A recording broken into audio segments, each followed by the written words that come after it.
பார்க்கலான்ட்டு அது அப்படியே இப்போ போயிட்டு இருக்கு. சாமியுடைய வழிகாட்டுதல் இருக்கு, பகவானுடைய ஆசீர்வாதம் இருக்கு. கண்டிப்பா அந்த ஆலயம் வந்து அமையும். அதுக்கு வந்து நம்ம ஒன்று நினைக்கிறோம், பகவான் வந்து எந்த மாதிரி ஒரு திட்டத்தை வச்சிருக்காரு நம்மளால புரிஞ்சுக்க முடியாத ஒரு சூழ்நிலை. அதிர்வு அறைகள்லாம் அங்கே பார்த்தீங்க. ஆமாங்க. சுவாமி என்னுடைய ஆத்மா காணிமடத்தில் இருக்கு, உடம்பு இங்கே திருவண்ணாமலை இருக்குங்க. ஆமாங்க. அதை உணர்ந்தீங்களா? ஆமாங்க. நானும் இப்போ இந்த இதுக்கு பின்னாடி கூட மறுபடியும் ஒரு 2 நாள் 3 நாள் வந்து அங்கே தங்கணும்.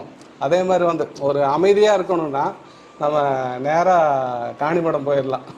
திருவண்ணாமலை விட அங்கே வந்து எப்படின்னா நமக்கு ரூம் நம்ம அதாவது வந்து அந்த அப்ரோச்சிங் போனோன்னா நமக்கு ரூம் கொடுத்துருவாங்க. ஃபஸ்ட்டு காணிமடத்துக்கு வந்த உடனே நம்ம கொடுத்து நம்ம ரெஃப்ரெஷ் ஆகிட்டு நம்ம பகவான் இது நம்ம ஒரு தியானம் பண்ணுறதுக்கு இருக்குது. எல்லாம் நல்ல ஒரு அமைதியான ஒரு இடமா இருக்குது. இந்த அளவுக்கு உட்காந்துருக்கிறேன்னா முதல்ல வந்து பகவானுடைய இந்த அருள் தான். அந்த அந்த 3 வருஷமே இப்போ நான்